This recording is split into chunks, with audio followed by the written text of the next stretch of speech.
Hi, this is Thundy from Booredatwork.com and welcome to our full review of the Motorola Droid 3.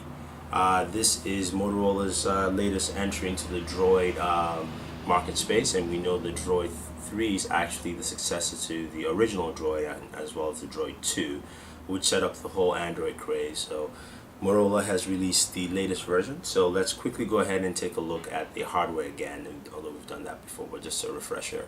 It does have a 5-row QWERTY keyboard with a full number row on the top. You can see that there. Keys are well spaced. You can actually feel each key groove pretty effectively. In front of the device has a front-facing camera for video chat. It is a 4-inch QHD screen, so it's actually a very sharp screen, very bright, and also works well in sunlight. The back of the device, you do have a 8-megapixel camera that records at 1080p, and also comes with single flash, LED flash, that you can also use to record with your camera. The front of the device does have a 3.5mm jack. Right here on the left hand side, you do have your mini USB port as well as mini HDMI for HDMI output to your HD TV. The device itself, it feels fairly light. It's lighter than the previous Droids 1 and 2. Still has the very industrial feel to it, as well as the bottom lip that is well known with the original Droid line. This also is a world phone, so you can actually take it anywhere with you as a Verizon customer around the world. Comes with a SIM card. Comes with also pre-installed 16GB SD card storage, as well as it is a Verizon 3G device. That's the bummer here. It's not a 4G device, but it's a 3G device from Verizon. So why don't you just go ahead, jump in, and check out more about the Motorola Droid 3 and see what we think and see if we like this device. We do. So let's go ahead and take a look at the Motorola Droid 3. We know it's running Android 2.3 with Moto Blur or Blur interface on here. You can see it's very smooth. The dual-core processor does go a long way in actually giving a lot of speed to the device, and of course there's some animation as you transition between screens here. Of course you do have your preset function apps at the bottom, like your messaging, your phone, camera, and then of course you jump into your apps right here. And of course you can go through all your apps. You actually can't scroll up and down, you scroll left or right, but with some animation. So you see the sort of 3D effect that it gives you there. You can easily jump into your app store from here, or you can cycle with apps, recent apps downloaded, and Verizon specific apps. So it does come with a bundle of Verizon software in here, like the IM, the mobile hotspot, Vcast, VZ Navigator, and Verizon Videos, as well as NFL Mobile, which is pretty cool. As a whole, you don't have any function or power controls in the notification bar, but of course you do have it here available for you. The main thing about the Droid 3, of course, is that it's one of the few devices that does have a slide-out keyboard. You can see the rotation animation there, and the keyboard is actually very good. It does have a full number key roll on the top, so you can actually type in your numbers without actually hitting the function or alt keys. So it's a 5-row keyboard, directional pad. Keys are well spaced, so it's easy to type in, and of course they do have some indentation, so you actually know the different keys you're typing on with the 5-row keyboard. I do like the keyboard. I think it's one of the better keyboards on the market. It rivals a lot of stuff that HTC puts out. So that's a very good point that Motorola basically put in here with the Droid 3.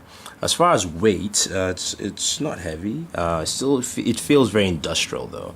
That's something the Droid 3 has always been, a very industrial and business-like phone. So you do have, with that, you do have some business features here on the device.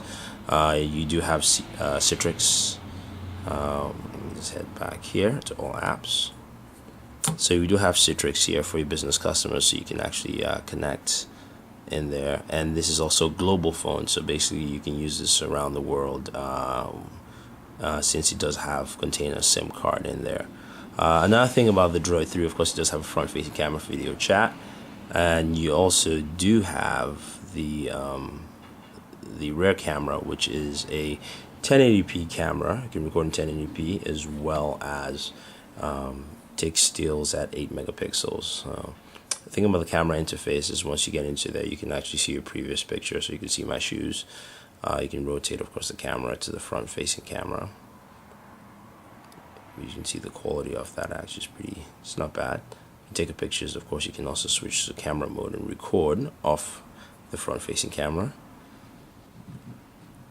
Your general settings here, let me switch this back. Basically, you pull that tray out and it gives you your settings for, you can turn the flash on or off. You can go into your settings here, see the widescreen 8 megapixels, 6 megapixels to match the screen, video resolution HD 1080p, the highest. You can do some geotagging, shutter controls, also movie settings, normal or video messaging. So basically video messaging to reduce the size of the video so you can actually send them over MMS. Of course, you can adjust your brightness and contrast and also do effects on the camera. The application that Motorola has built into this is actually pretty much what you have with the Droid 3 camera. Battery life of the device is very good.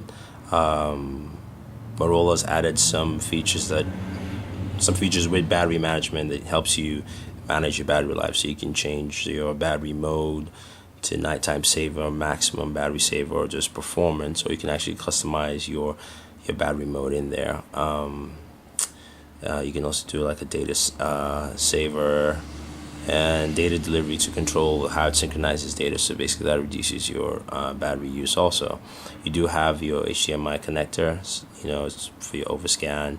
A few other things like backup assistant, which is Verizon's application.